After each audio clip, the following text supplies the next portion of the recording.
झुमका गिरा रे बरेली के बाजार में, यानी कि बरेली में एक गाने के बोल के साथ एक झुमका गिरा जिस पर देश के करोड़ों लोगों के दिल मचल गए और लोगों ने उसे बहुत पसंद किया।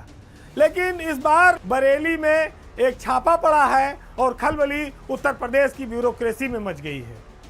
मामला एक सत्य साईं बिल्डर के मालिक रमेश गंगवार का है, जिसके यहाँ पिछले दिनों इनकम टैक्स ने छापा मारा और उसके बाद से उत्तर प्रदेश की ब्यूरोक्रेसी के कान खड़े हो गए।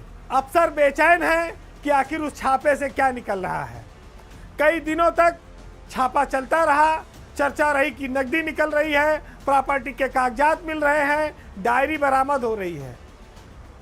वैसे सत्य साईं बिल्डर के जो मालिक है रमेश गंगवार, जिनके यहाँ इनकम टैक्स ने छापा डाला है, वो इन दिनों बरेली के बहुत चर्चित ठेकेदारों में गिने जाते हैं। बरेली में तैनात रहे कई सारे अफसरों के साथ, चाहे उसमें डीएम हो, एसपी हो, डीआईजी हो, कमिश्नर हो, उनके गहरे रिश्ते रहे हैं। उनके कार्यक्रमों में जाना अफसर अपनी शान समझते हैं। उनके साथ बहुत सारे अफसरों की तस्वीरें हैं। शादी ब्याह से लेकर तमाम अन्य मौक़ों पर डीएम, कमिश्नर, डीआईजी, आईजी सब रमेश गंगवार के साथ फोटो में, तस्वीरों में दिखते हैं। ये उनका प्रभाव है, रसूख है।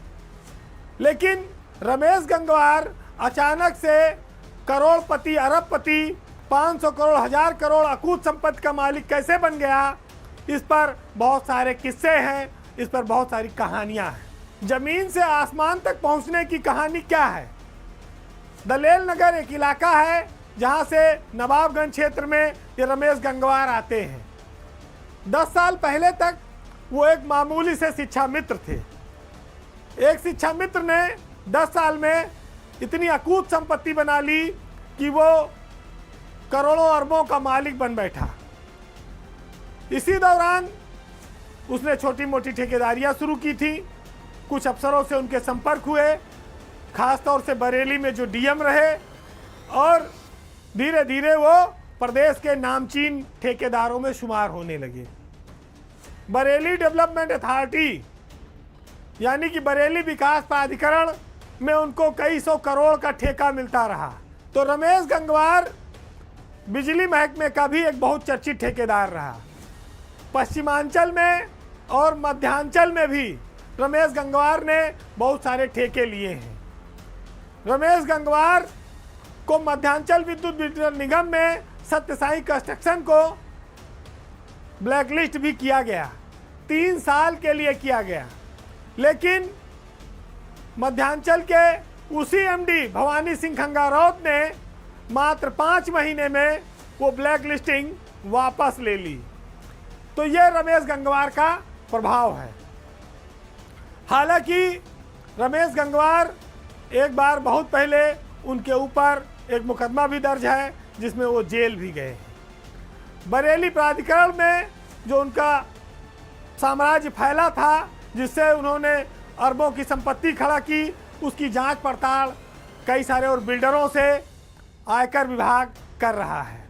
चर्चा ये भी है कि लखनऊ के सरस्वती अपार्टमेंट में उनका एक फ्लैट है जहां पर इनकम टैक्स की टीम गई थी, वो बंद है। इनकम टैक्स की टीम उनको लेकर इस फ्लैट को खुलवाने के लिए आएगी। इतना ही नहीं, कुछ लाकरों का भी जानकारी मिली है जिनसे बहुत सारी चीज़ें बाहर आनी बाकी हैं। तो एक रमेश गंगवार की एक फर्म जो चंद सालों में जमीन से आकाश छूने लगी, उसके पीछे ब्यूरोक्रेसी के कई बहुत सारे अफसरों का बड़ा हाथ है। यहाँ तक चर्चा है कि बहुत सारे अफसरों के काले धन को रमेश गंगवार इसी कंपनी में लगाकर सफ़ेद करता था। उसकी कई सारी संपत्तियों को अफसरों की संपत्तियों के तौर पर फ्लैट और मकानों को देखा जा रहा है, जो बेनामी के तौर पर आगे रजिस्ट्रेशन भी होंगी। एक चर्चा ये आई है कि बरेली विकास प्राधिकरण जिस इलाकों में कॉलोनियों के लिए ज़मीन अधिग्रहण करना चाहता था, वहाँ पर वो पहले से ज़मीनें खरीद लेता था। 1400 करोड़ के एक मुआवजे का मामला भी उससे जुड़ा हुआ है, जिसमें बताया जाता है उसने 300 करोड़ रुपए से ज़्यादा की कमाई की है। बरेली का एक आर्किटेक्ट बहुत मशहूर है, जो रमेश गंगवार का साथी है और उसके बहुत सारे आईएएस अफसरों के साथ उनके लेन देन के संबंध भी हैं। बहुत सारी जानकारियों का खुलासा होना बाकी है, क्योंकि जो डायरी है, जो जानकारी है, उसमें जो अफसरों के नाम हैं उनमें कई सारे ऐसे हैं जो आज जिलों में अभी डीएम बने हुए हैं, कई हैं, और कई ऐसे भी हैं जो रिटायर हो गए लेकिन महत्वपूर्ण पदों पर अभी भी हैं, कुछ रिटायर होने वाले हैं। तो नाम एक दो नहीं है, नाम कई अफसरों के हैं, लेकिन जब तक इनकम टैक्स आउट नहीं करता नाम, तब तक सार्वजनिक करना उन नामों को उचित नहीं है। जिस दिन तथ्य मिलेगा जनता के सामने, उनके नाम भी होगी, तस्वीरें भी होंगी।